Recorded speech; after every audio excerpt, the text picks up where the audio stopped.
Good morning, good afternoon, good evening, depending on what time you view this.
Did I give you a topic? Do you remember what it was? What was it? Receiving and producing. Have I given other talks by that name? Does anyone know or remember? I was going to say you could call it number 2. If you find out there's more than do it after the fact. That would work, wouldn't it? What was it again? Receiving and producing. Okay, we'll start with receiving. Very simple, just a simple way of saying we're receiving all the time. You're receiving when you're sound asleep. You're receiving in your dreams. You're receiving in your getting in your car, going to the store, talking to your neighbors, listening. You're listening. Can't help but receive. The senses, this 5 sense feels, and in fact, and in fiction, the 6 sense feels are receiving all the time, including the mind is receiving thoughts. You don't produce thoughts. You just think you do. Why am I laughing? Because it's so obvious. But that doesn't mean it isn't going to take you 15 lifetimes to see it. Are there 15 lifetimes? I don't have any idea. There is or not. I don't know. Not interested. When I'm saying I'm not interested, I'm not ignoring it. But I'm not going after that. Let somebody else do that. Write a book about it. Why am I here? I'm here to help you see what you're hiding out from. Interested? Not many people are. They might say they are, but they'll go into something that is easier, more was it palatable? Is that a word? I'll ask someone from a foreign country.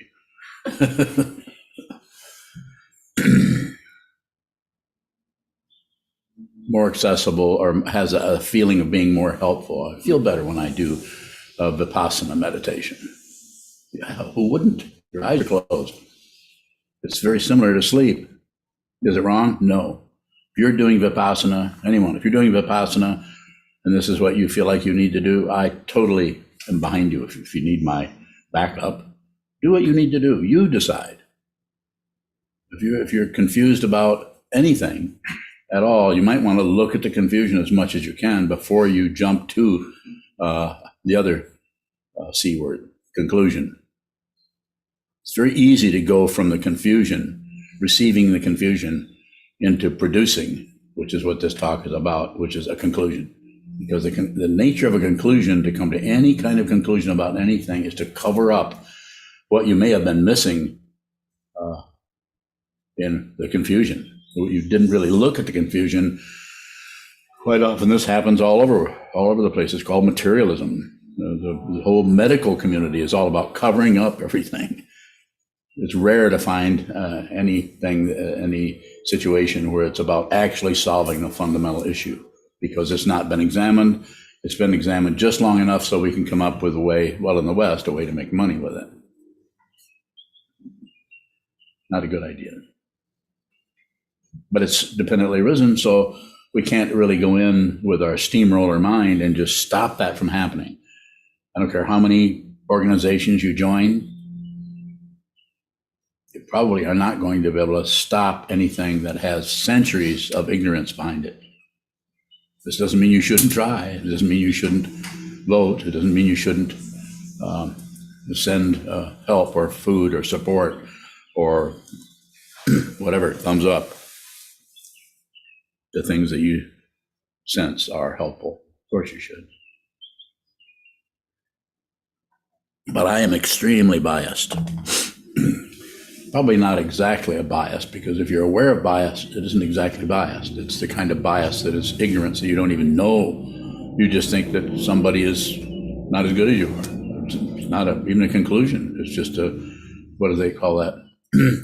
Something, there's a number in there somewhere. Foregone conclusion. One of those. Got that? Foregone. You have to do that 4 times before it's. I know. I've studied numbers. I have a big failure at numbers. The best education I ever had was to fail. In the, what's it called? SAE. That says something to do with oil, right? SAE. No, it's Standard American Education, which is not education. It's about controlling you. Don't take that to the bank. It would not be valid. It's about control. This path, as I see it, it's been around 2,500 years. I stumbled into it many years ago. And the way it looks here, it's not about getting anywhere other than seeing what this is, right where you're at right now.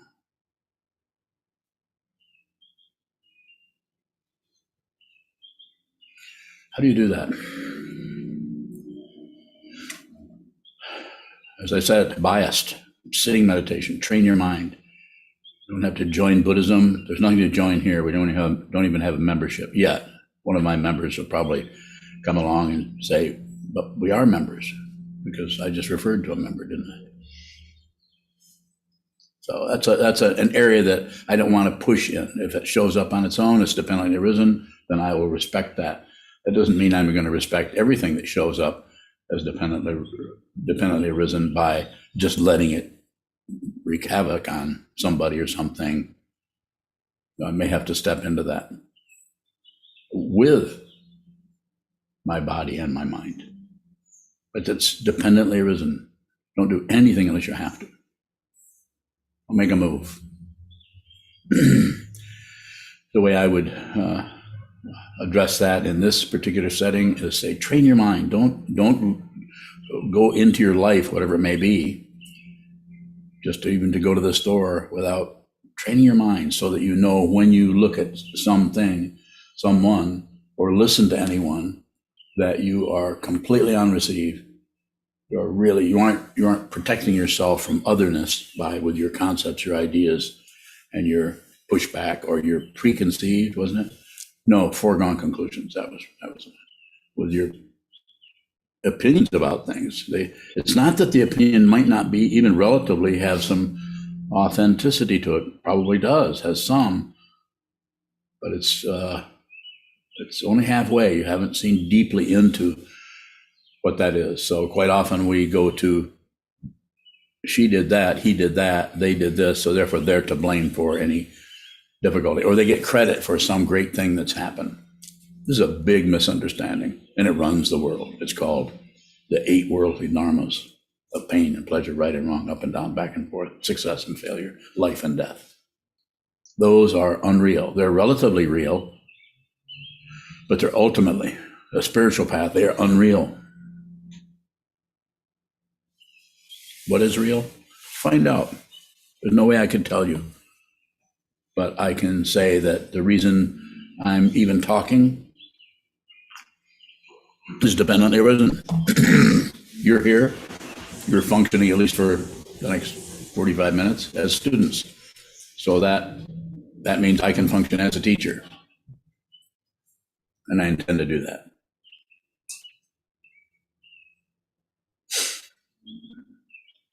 So the sitting practice of meditation, shikantaza, are just precisely this. Just sit down, hold still. Look at something that's not moving. We use a wall. Look at the wall and watch what's happening in all of the sense fields, including the mind, without producing anything. So just receive, receive, receive, receive. Fundamental generosity. Environmental generosity is to give, is to give everything your attention. And you train yourself to do that, to do this in our tradition, as Shikantaza, sit down, hold still, sit in a symmetrical posture.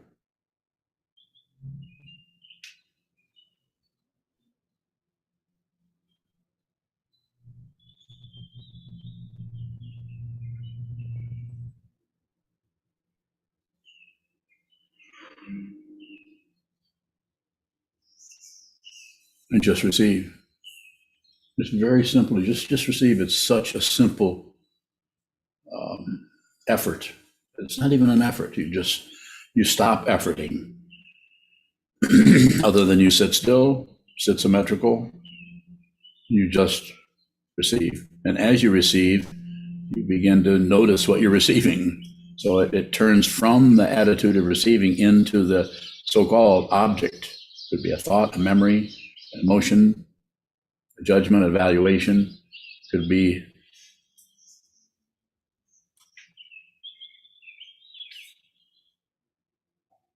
forsythia that you saw this morning.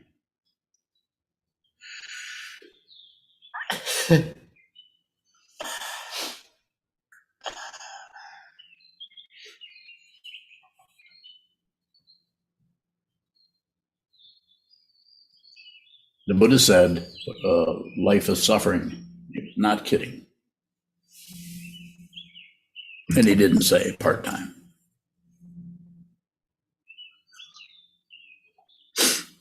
But the consciousness has a way of shutting things off, blocking things out.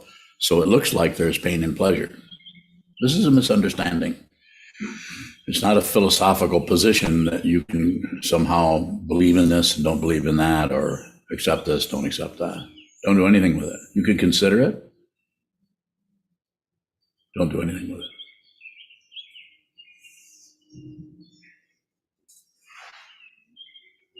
So as you're sitting, you're training yourself to not only for the sitting practice, but when you get up and do what we call post-meditation, or other than sitting still and watching the wall or observing the wall, observing the thoughts, the mind stream come and go, come and go. You go out into the world, you make breakfast, you mow the lawn, well, pretty soon anyway.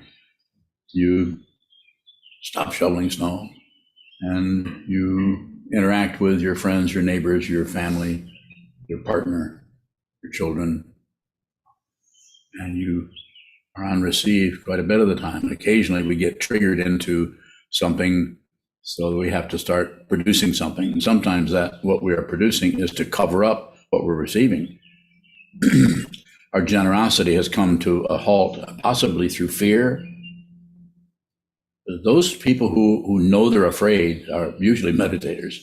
They're people that are working with their mind in a direct way, whether they're a meditator or not. Their intelligence is bordering on wisdom. Might not be there yet, but it's more about an openness that won't jump to a conclusion about something without really looking very carefully. Is this really, do I need to push back on this? Do I have to do that? This is why I often say, don't do anything unless you have to. What am I saying? Be patient.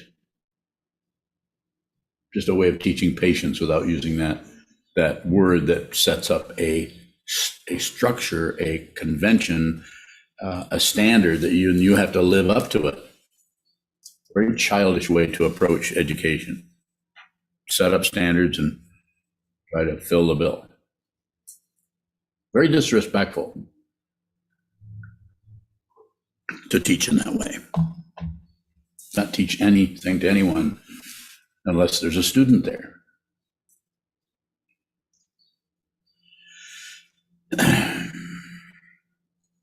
So we sit down, hold still, we watch the movement, and we watch when something comes up, we watch the way we add on to it. So that's the beginning of the production. Comes out of we're receiving, and then a little addition, like I'm getting sleepy. You could actually just get sleepy without commenting on it. or my mind is very busy. Where are all these thoughts coming from? Adding, instead of just receiving the thoughts. Fundamental generosity. Give it your attention. Receive. If it's coming towards you, you're supposed to have this. It doesn't. The ego mind might trigger something like, "I don't deserve this. Why am I so miserable?" The very why question is just, you might as well be putting a lid on the jar. You don't want to know what's in there. You just want to complain about it.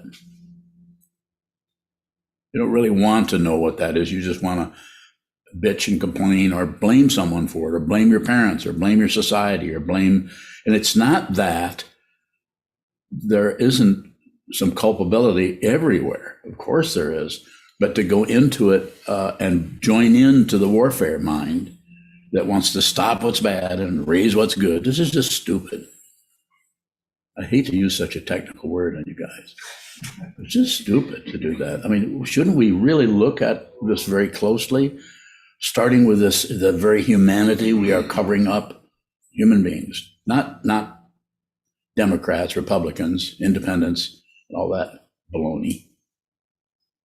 Again, I'm not denying that there aren't people in the world whose motivation is to be fundamentally help and save and be kind and be supportive and be a humanist. In other words, support humanity altogether, regardless of any differences, apparent differences. But to try to do that without first seeing your own aggression, your own craziness, your own demand for control, based on what? On thinking there's someone here. Don't believe anything I say, but I will say to you something you could consider. There isn't anyone here. There's no solid being here. This is a basic teaching of Buddhism, not something this old man thought up. There's no solid being. Doesn't mean also there's some kind of an emptiness that can no longer is paralyzed and can't do anything, or needs to live in an enlightenment ward, be taken care of by psychiatrists.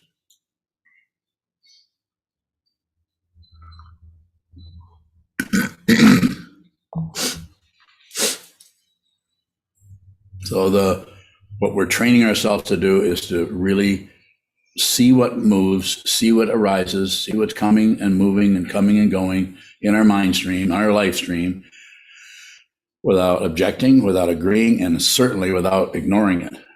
And if you can somehow see that, the beginning of that kind of a practice is, of course, seeing that you can't do it. But what you've done is your awareness is right on noticing the way you're becoming more and more aware of the way in which you function out of polarity, out of a warfare mind, out of a right and wrong mind, duality.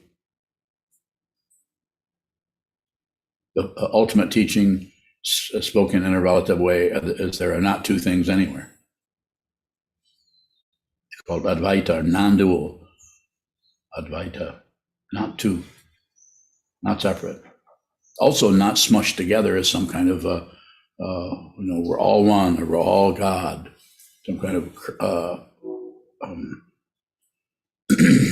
highfalutin sentimentality. It's worse than that. You may not want to hear that. But I would say, to follow that up, you can do this. If you're interested in this, not because I have all the answers, but you have them. What you actually do is you go into the very nature of what an answer is, rather than answer the question. You have to understand. If this is why ancient times and ancient teachers, Buddhas of old, use things like the koan practice, ancient China and ancient Japan, setting up some kind of something that doesn't make any sense. It's somewhat logical. It's just logical enough so that it gives you mind cramps. But it will only do that if you're very, very serious about studying what the nature of mind is and what the nature of the world is, and you're able to use that particular dynamic called a koan which is a logical trap. I don't teach those particularly. I'm not against them. I've practiced them some. But the very koan I say, or the question mark in the you or any of us or me, we need to work with is to see it in your own mind stream. What comes up in the mind is dependently arisen. There's no one generating those thoughts. The thoughts are rising, the thoughts are falling away. Or they may be sticking around looking for, demanding some kind of results. Same thought going over and over again. And what we do, what am I saying? Just observe. Just observe. And just receive. See what's arising and just receive that. And by doing that, if we keep that very clear in our mind, which we do through sitting practice of meditation, and that clarity is about the confusion. It's not a feeling of clarity, twinkle, twinkle. No, it may be clarity about the difficulty, clarity about the confusion. And from the point of view of this understanding, it's not about solving that or stopping that. It is about seeing fundamentally what that is. And it fundamentally is dependently arisen. It doesn't have something you can blame. It might conventionally, it might in your life, you might say, well, she did that, they did this. Well, how about all the criminals? Well, the criminals didn't just suddenly become criminals or antisocial people. There's a lot of background behind everyone that brought them into that particular kind of activity that we would call them criminals. So what is the practice? The practice is initially sit down, hold still, sit symmetrical, have all your senses open, and watch the way you keep disturbing yourself. Watch the way you keep shutting down on the very clarity that is already the case, that is already your birthright. Sometimes this is said in the Buddhist teaching, and I can say that this myself, you already are the Buddha. Buddhism isn't something you get to be, even though it's taught that way in stages. You're this bhumi or that bhumi, or you've understood the six paramitas, or any kind of congratulatory thinking process that makes you feel like there's progress on the path. There is progress, but it certainly doesn't show up as conventional progress. It might be more, just less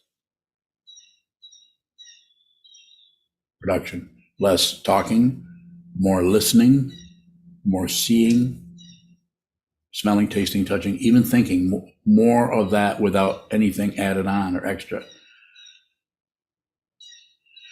And if we are receiving something, a memory of something that happened, or maybe some kind of underlying situation that doesn't have much of a backstory or something that we just, it's like sometimes this is called depression because it's a really negative feeling with no apparent source. We just feel bad, or we feel distressed. We feel like whatever the addition to it or the production might be life is not worth living, or the production may be why do I feel when will this ever leave, or the production may be any kind of thing that actually tends to stabilize. If you produce anything around that, it tends to stabilize that, because then I could say it this way, kind of story form, that if you give it a little tiny personality, actually you're giving it some credential that it's a valid thing instead of it's unreal. Also, if you go in and keep calling it unreal, that's also a credential. Do nothing with it. It's a radical coming from the word radix or root. It's the basis. It's not even a root, it's beyond the root, 15 feet under the root.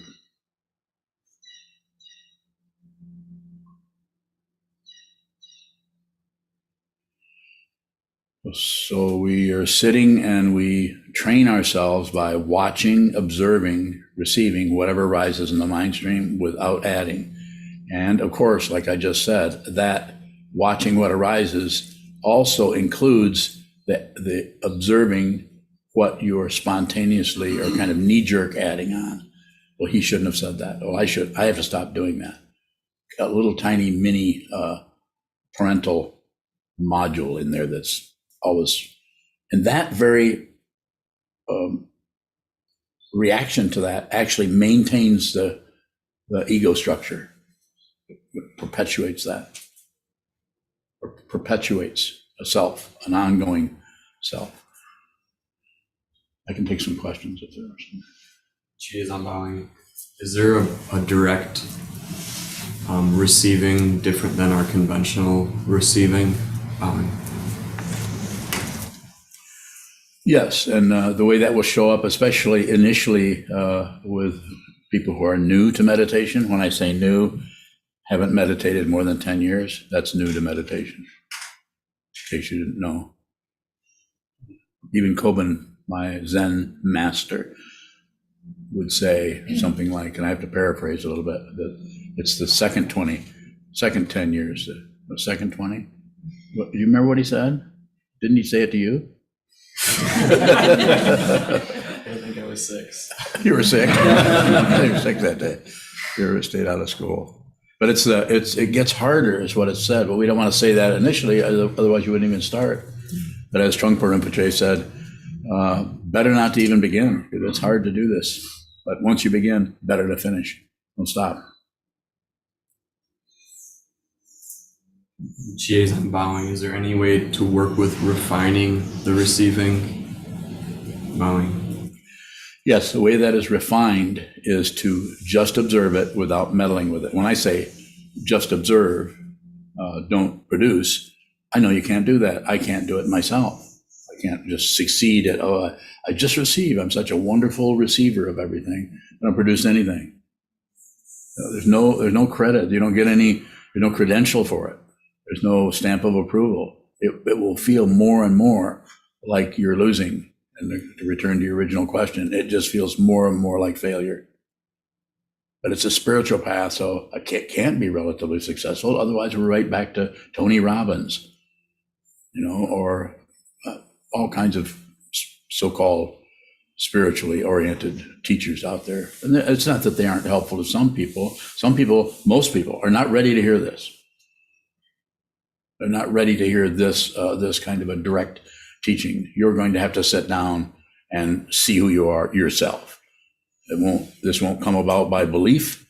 There's nothing to believe in Buddhism. If someone says they're Buddhist and say they believe in anything, they're not Buddhist. It's a misunderstanding of Buddhism. There isn't anything to believe there, nor is there anything to disbelieve. But there's a lot to be aware of. More? Geez, I'm bowing. Is there a way to, with receiving, there is kind of an expectation of how that might feel or look? And I'm wondering how to begin to connect with the actuality, or what is the actuality of receiving? So a word that you've heard me use a lot is intention. So the intention to receive is enough.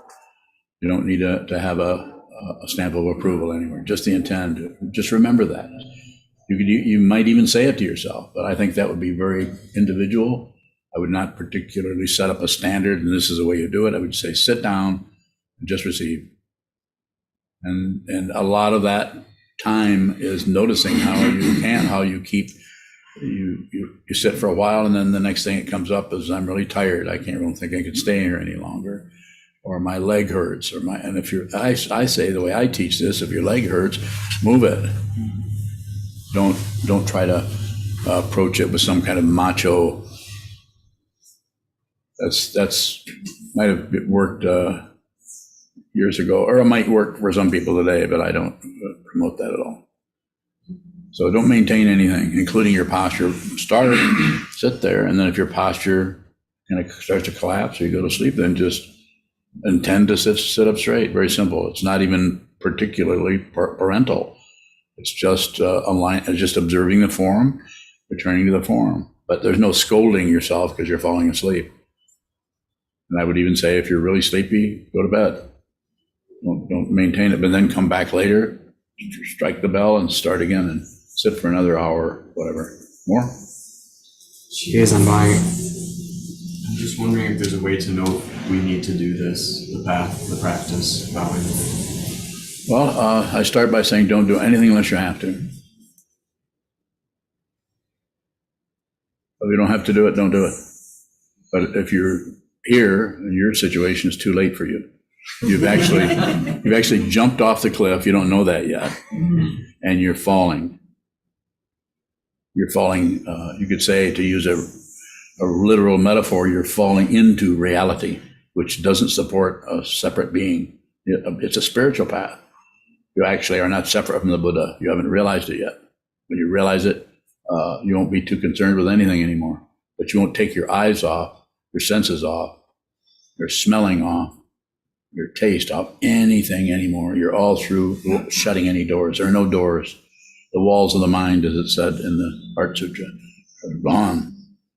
And ego can't survive in that. There's no oxygen for ego there. Or you could say there's no nourishment. And when it starts to head in that direction, it starts to panic. And without a teacher that you can, trust, or at least give the benefit of the doubt to, and without a teaching that is a powerful teaching, just like this 2,500-year-old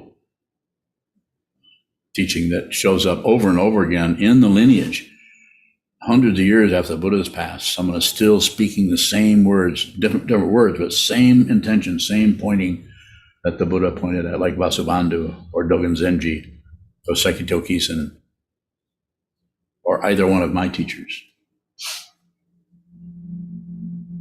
More?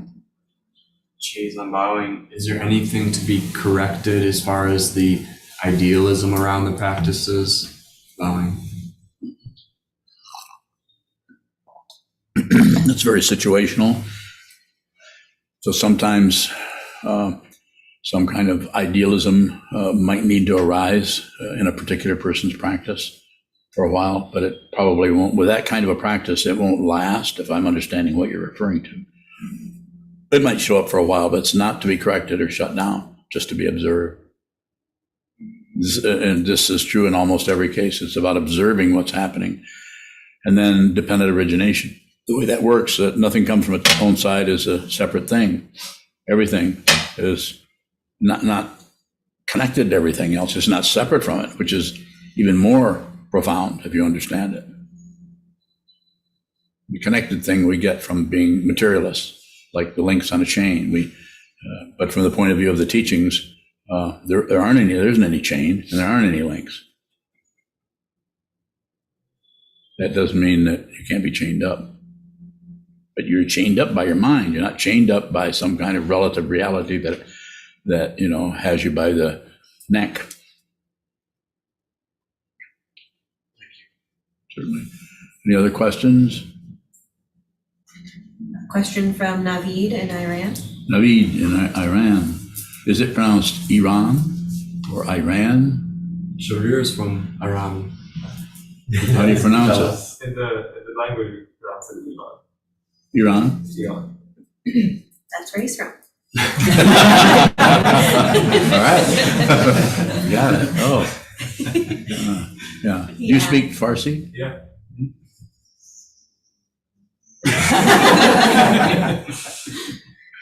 I'm thinking of the Farsi that I know.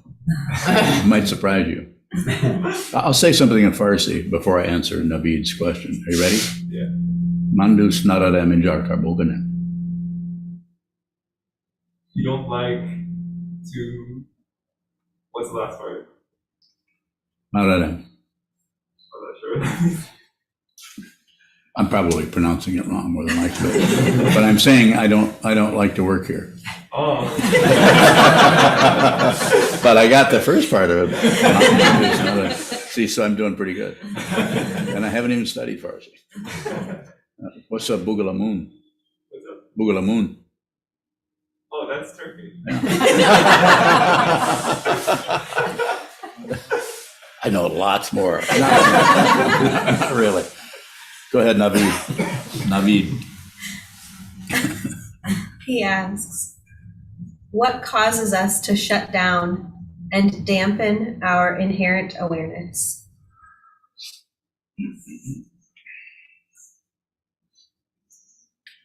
So there'd be several ways of talking about this. And if I were talking to you personally, we were kind of more conversational, I might approach it differently. But the fundamental situation, and this will lead to another question perhaps, is fear.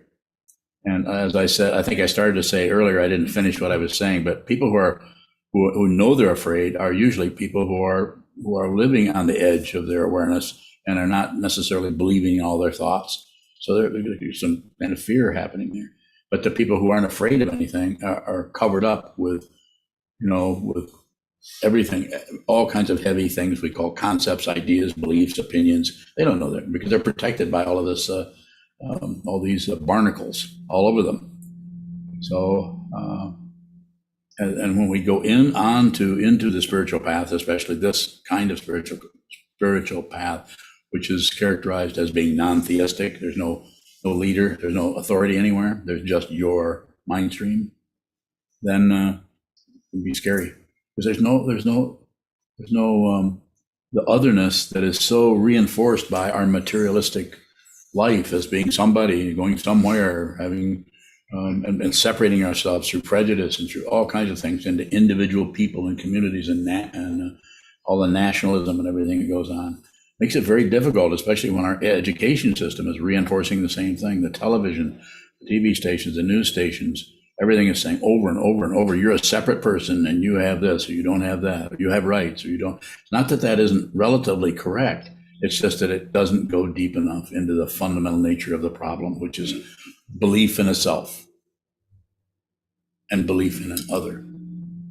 That is unreal. And that's not only true in Buddhism, that's true in other non-theistic approaches and some theistic approaches, like the Upanishads.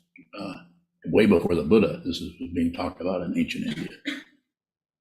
And in Taoism, indigenous spiritual, non-theistic spiritual path of China. So it's not just Buddhism's property.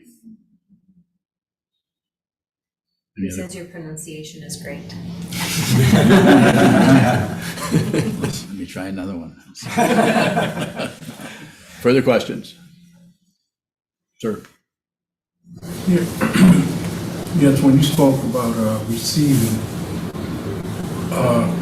as part of the practice is when that dog was barking, we was able to receive the bark, the chirp of the birds and the howling of the wind. But part of the practice is not be disturbed by what you're receiving. I was taught in my practice was we learn to open up and empty out, get silent and still, like that cup you're drinking from. And don't reject anything going in, nor to attach to anything going out. Whatever the contents is, the space in the cup is not disturbed. Whatever the contents is in this world, my humanity is not disturbed as well. Nothing disturbs us. I'm able to see it and accept it for what it is. That's what you mean by just receiving and let it come and let it go without being disturbed by it. That's incorrect, actually. I'm not saying that, but I do have a question. I know you have a statement, and I heard it, and I said that's not exactly what I'm saying, but I don't want to get into any kind of discussion. If you have a question, that's what I'm here to do. I'm functioning as a teacher. I'm here to teach, and if you'd like to teach, I'm sure I can tell that you have had a lot of training. Your teacher is Paulson Sunim? Yeah, so I can tell you've had a lot of training, but that's not what I'm saying, and that's a big misunderstanding. That's not what I'm saying. I'm happy to respond to a question about what I am saying. You have it. Thank you for coming. It's good to see you again. When you're bowing, what are you saying? Well, what is he saying? I don't know. Well, you'd have to tell me what it is that he's saying, that I can say what I'm saying about what he's saying. You don't remember what he said? When you're bowing, What'd what you is say? it that you say? I say don't do anything. So what is he saying that's a little bit different than what I'm saying? When you're bowing, one thing that I heard was letting things go. Yeah, I never say let go. I might even say the opposite. I don't say hang on, but I say, I'll do it this way. If you let go, without seeing the way in which you're hanging on. This is very personal for each person. If you let go of that, you can do that conceptually. You can actually get a credential that you've let go in your mind stream, and then the consciousness starts to hide out in the fifth skandha.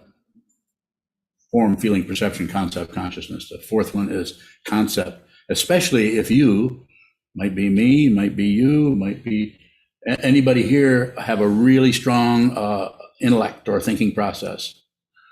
In the Tibetan tradition, this is called like a Vajra-like mentality or adamantine or indestructible thinking process. So if you have that, so I say, watch the way you hang on. If you watch the way you hang on, then I call it grace. It's just that you just can't hang on anymore. It falls away of its own. It's just natural, as it's talked about by Longchenpa in the Great Perfection. Everything is already perfect. You have to just stop farting around with it.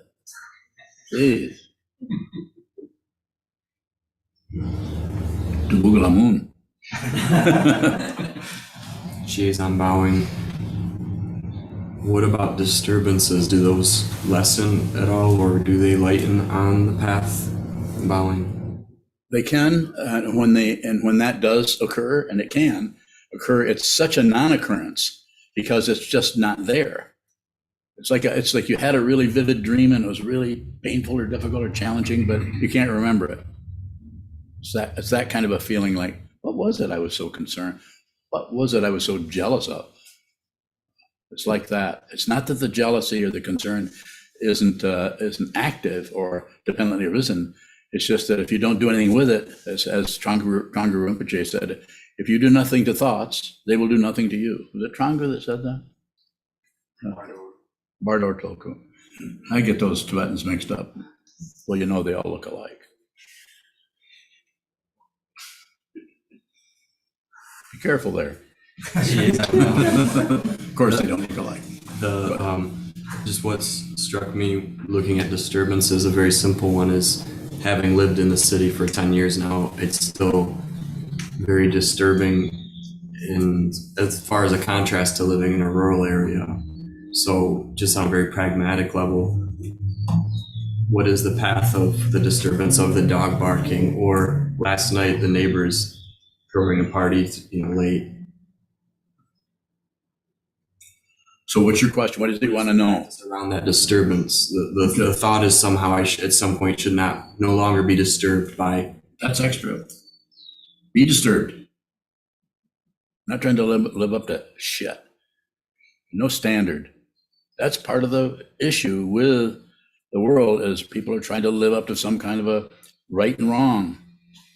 And it's dependently arisen. Your emotions are dependently arisen. It would be very, very situational. So the dog is barking. One time you may close the window.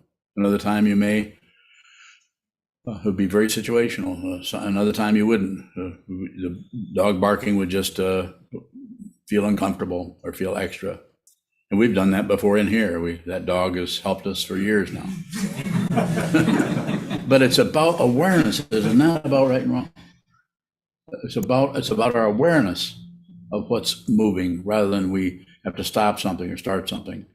And that includes the feeling that you want to stop that's extra. We don't want to hear that.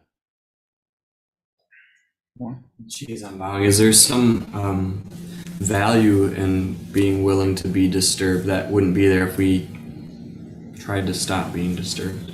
Bowing. So I would say yes. Just a willingness. Over time, I don't know if you call it develop, but we kind of we just stop producing, just spontaneously covering up our life by producing all kinds of ideas and thoughts and opinions, judgments, and so on. So that just starts to back off. And so there's just more space in your life. You're less concerned about what's happening. This doesn't mean you're ignoring the war in Ukraine, whatever we get of the war. Everything we get is, I'm not saying it's incorrect, but everything we get comes through the filters of the news service and the bias of whatever is happening there. There's definitely a war happening, we know that. But we don't know, there's been wars forever. I mean, my dad was killed in Andernach, Germany on March 16th, 1945. I'm not blaming the Germans for that. I don't blame anybody for it. It's a sad situation. He was only 26. But it's that wars have been going on and on and on. Maybe there's other people have had people close to them die in wars.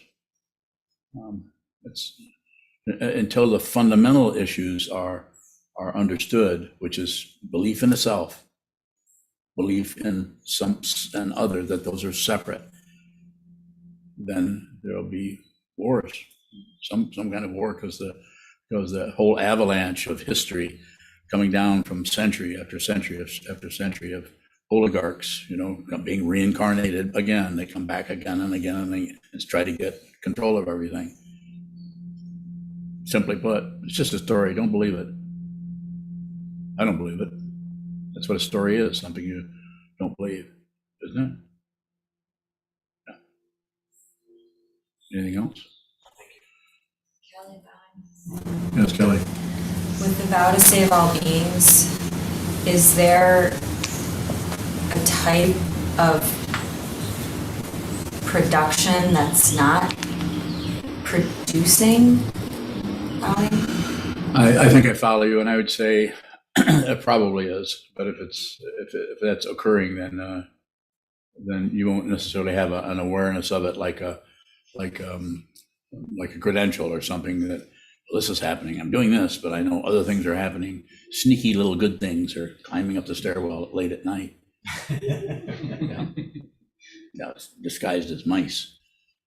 So I'm following what you're saying, and I would say that's a really good question, and I would say that would be, rather than something that I would respond to conceptually, which is, if you open your mouth, it's concepts, unless you're a poet.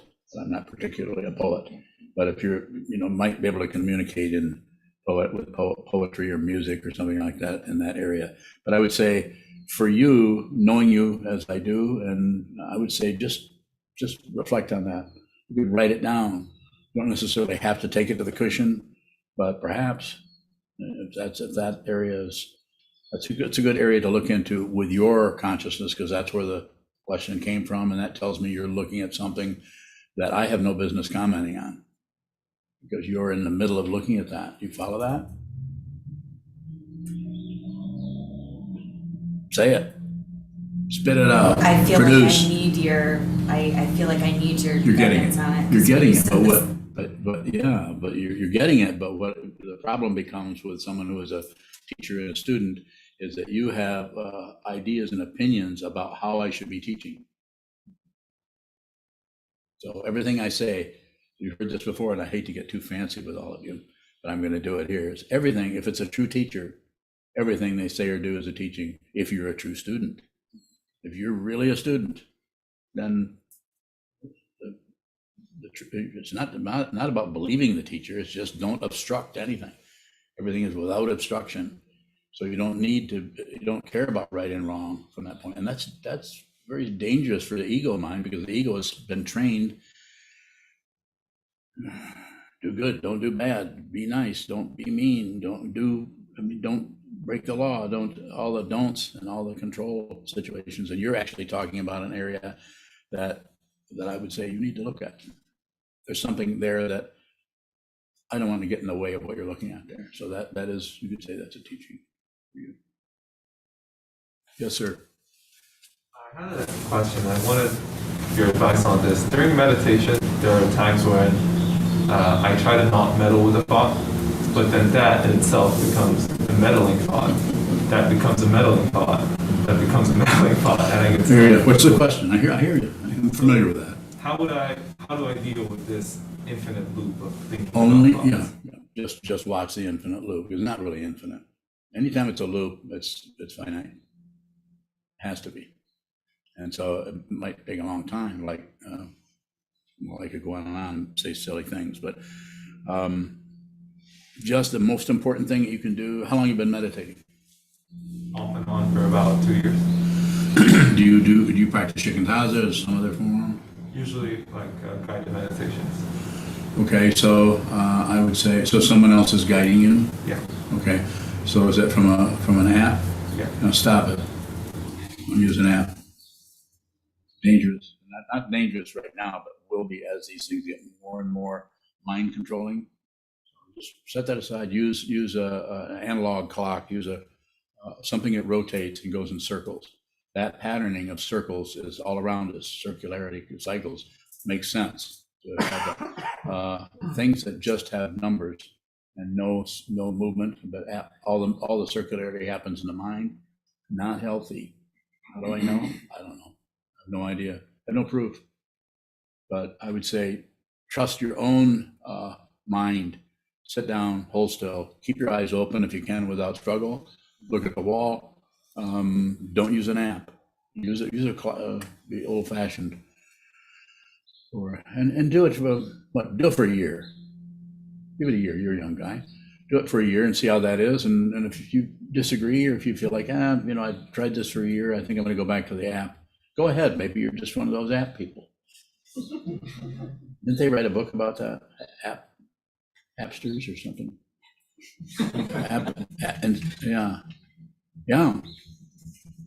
Robots. Yeah. Humans, but controlled by a central intelligence agency. Am I trying to scare you? A little bit. A wee bit. Is there a further question? Over. Robert Owen. Is there an authority that is generated as a result of receiving or from receiving? Well, you could say, thank you for the question. So the authority would be dependent origination. Is that you no longer are aligning yourself with the individual egocentric protocols and demands and viewpoint of the ego, or the self-centered being.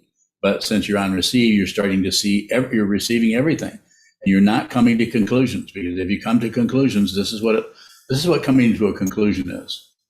Stop looking at everything. You just ignore.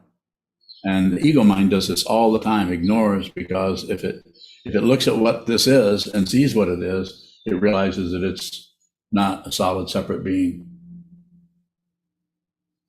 And so the authority would come, wouldn't necessarily call it authority, but it could show up that way. Just like this old man who is talking here shows up as very confident. But there's no one here who's confident. There's no one here who believes anything, thinks anything, or has anything going on other than the vow that I received a few years back to be with all things, save all beings. So living out of a vow, it's kind of an odd thing to say, but for me, if I were going to go to authority, it's the vow. Put others first. So since I'm still here in a human form, which we're not limited to, but right now it's a human form, others, you come first. Everybody comes first. That doesn't mean I might not be doing something that looks totally self-centered and all about me. It could show up that way, but that might be more your projection than anything that's actually happening. So the authority, you get it from receiving. And then if you are producing, you're producing something in harmony with everything else that's coming and going, including the dog, including the bird. Is that a cardinal? Oh, I know what that is, magpie. No, it's not a magpie. It's a pelican.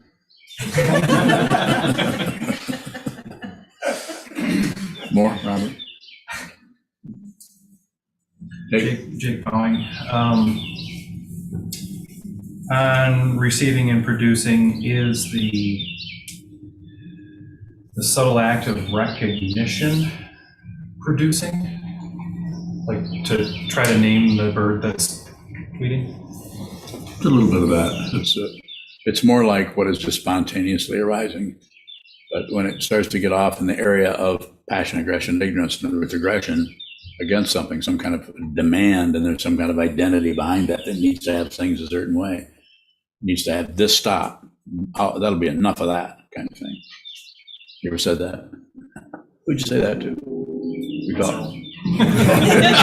You said it to yourself? Yep. Oh, I like that. Yeah, want to be a monk?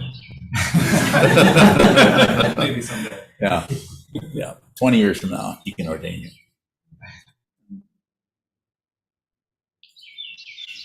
Yes, sir.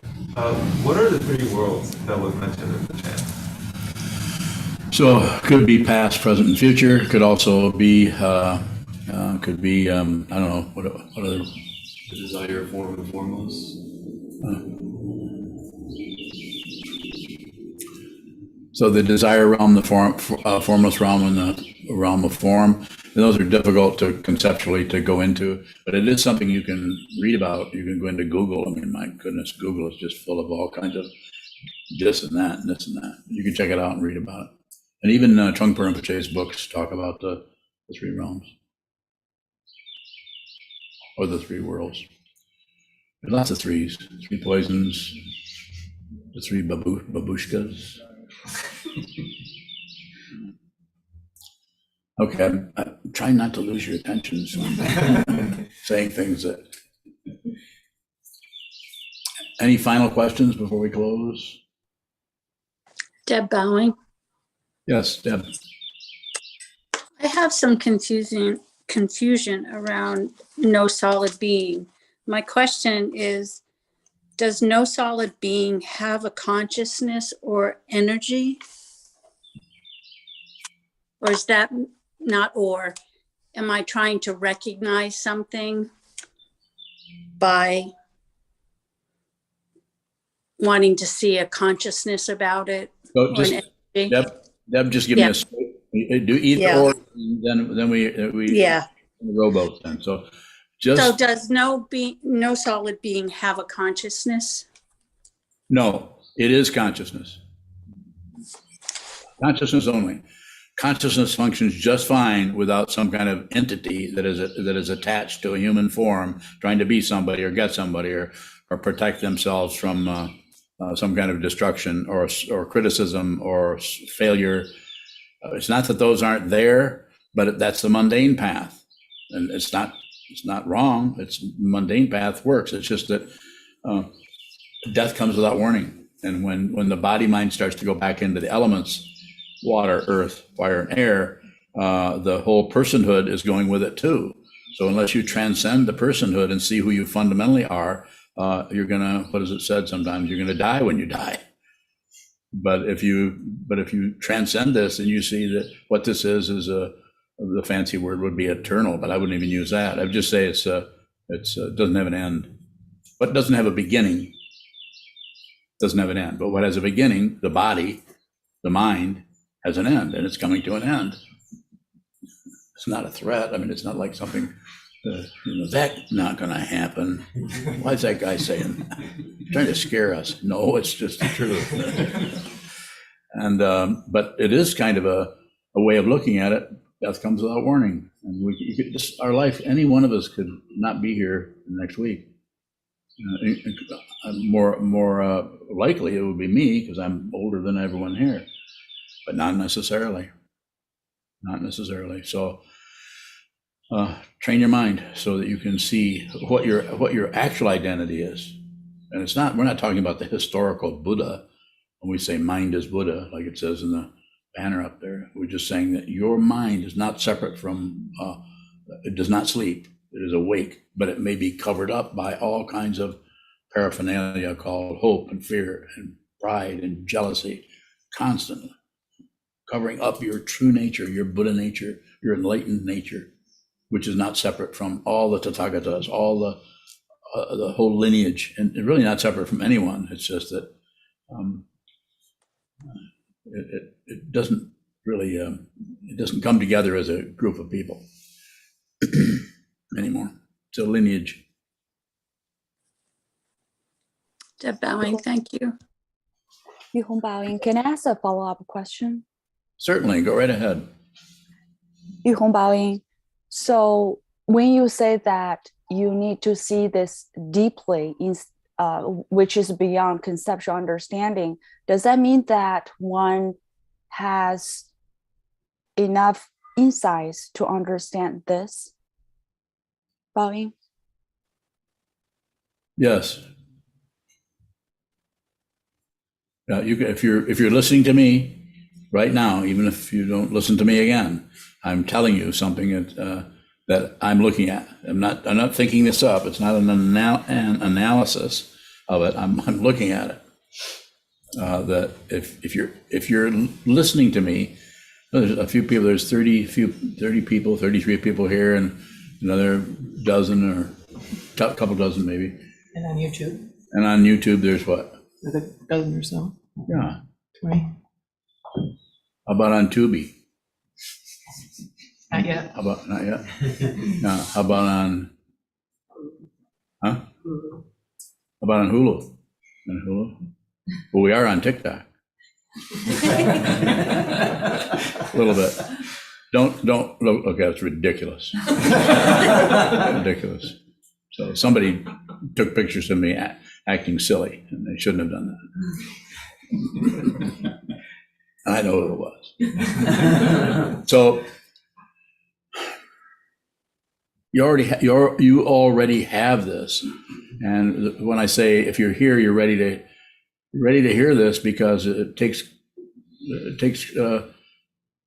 quite a bit of openness, or not being totally caught up in your mind stream to even walk in this room. You're here, you could consider it. No one is asking for you for money. No one's asking you to join anything, not asking you to do anything other than one very simple thing: train your mind. It may be the way I'm talking about it. You may go in another direction and you go through silva mind control. I don't know. I don't mean that. Or any of the other things that have been arising in, what's that place that keeps track of what arises? It's in the internet. No, Wikipedia. Is it Wikipedia? Like, you can ask anything on Wikipedia, except it doesn't know about me yet. I asked Sokuzan. I got a bunch of weird other stuff in there from Japan. It wasn't me. So where are we at? I'll take a final question if there is one. Either I can take one on Zoom if there's someone there that has a question. Yes, sir. Would you describe language as another clouding and biasing force? Again, please. Would you describe language as another clouding and biasing force?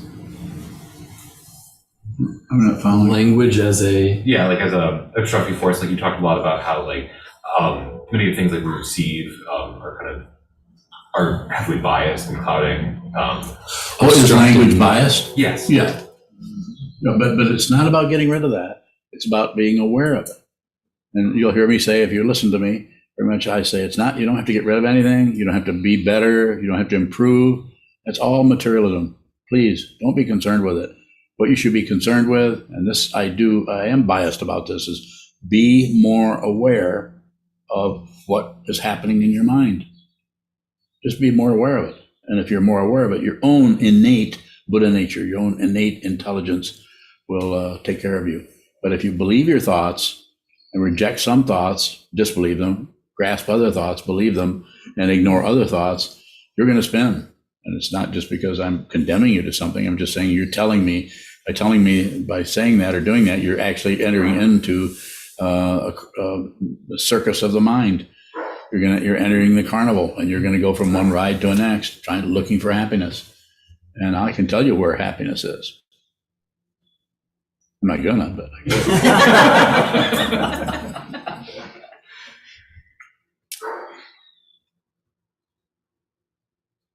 could. Okay, I guess we're good.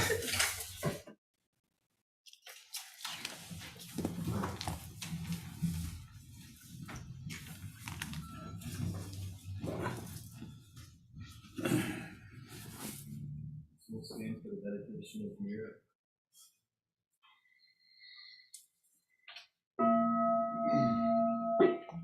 May the merit of this penetrate into all places, so that we and every sentient being together can realize the Buddha's way.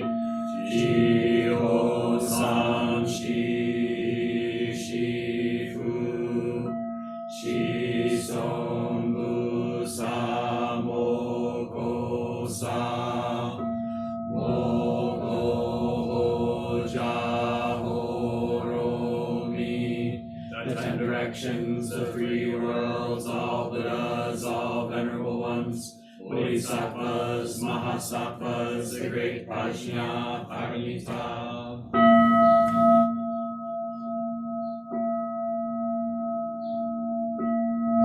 Buddhas and Bodhisattvas of the 10 directions of the 3 times, please hear us. Please come down out of the light and protect Sokokoji Buddhist Temple Monastery, our Sangha, families, friends, and visitors. Heal everyone who is unhappy, sick, or suffering, and fill them with light.